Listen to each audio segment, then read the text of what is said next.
যাচ্ছে। আচ্ছা, এখানে ক্লাসে এখনো 69 জন আছেন। আমি বলছি যে এখন কথা বলবো যেটা শুনে হয়তো আপনার মন খারাপ হবে। প্রথম কথা হচ্ছে অহংকারের ব্যাপারে আল্লাহ তালার কাছে ভয় করি।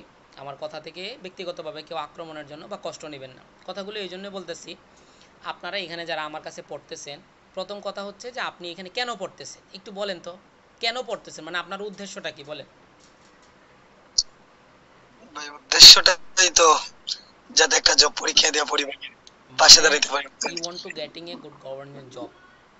এখন এটা আমাকে একটা এটা কথা বলার সময় একটা কথা মনে পড়ে গেল। আমি যখন ভাইবা দেই, এই যে এখন যেখানে জব করি ডিসিবিসিএল, আমি যে এখানে ভাইবা দেই, আমাকে ভাইবা বোর্ডে চেয়ারম্যান জিজ্ঞেস করছিল তুমি এখানে কেন জব করতে আসছো। তখন আমি বলছিলাম যে sir, I want to getting a good government job. এখন আমি একটা ভালো সরকারি চাকরি চাই। তখন স্যার আমাকে বলতেছে যে এটা তো তোমার সরকারি চাকরি না। মানে উনি আমার কথার মধ্যে ভেটো দিছে, কারণ আপনারা জানেন পাওয়ার সেক্টরগুলো স্বায়ত্তশাসিত। তো তখন তো আমার আসলেই তো এটা সরকারি চাকরি না, যাই হোক। পরে বলতেছে আচ্ছা ঠিক আছে, তোমাকে আরেকটা কোয়েশ্চেন করি।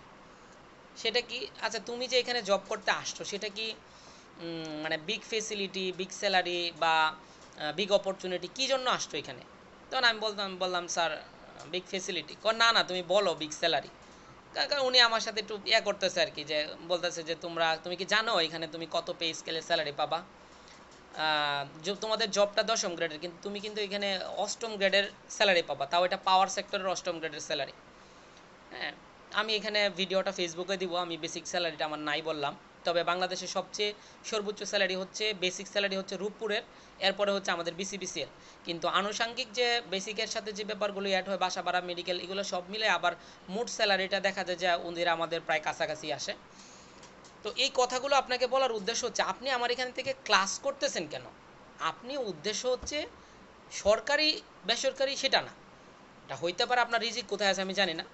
এখানে ক্লাস করতেছেন শিখার জন্য, বাকি সেকেন্ড একটা উদ্দেশ্য অবশ্যই আসে, সেটা হচ্ছে আপনি একটা ভালো প্রতিষ্ঠানে, অর্থাৎ আপনার ভবিষ্যতের নিশ্চয়তার জন্য একটা ভালো প্রতিষ্ঠানে জব করতে চান। এটা হলো আপনার উদ্দেশ্য।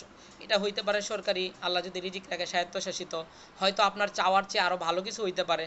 আবার অনেকে আছে যে স্বপ্ন পূরণ হবে না, খারাপ কিছু হইতে পারে, যদিও এটাই বাস্তবতা। বলার কারণ হচ্ছে আপনারা পড়া শুরু করেন, কিছুদিন পড়েন, এরপরে কি করেন আপনারা পড়াটা থামায় দেন। এই কাজটা আপনারা কেন করেন আমাকে একটু বলেন তো।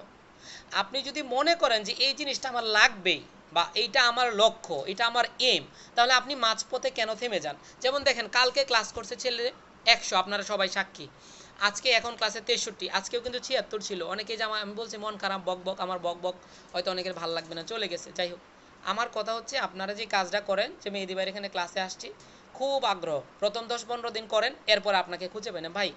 এখানে আপনি দেখেন, আপনি জব করবেন, আপনি পরীক্ষা দিবেন, এখন আপনারা ছোটো না, ডিপ্লোমা শেষ করছেন, এখান থেকে আমার চেয়ে বয়সে বড় ভাই আছেন।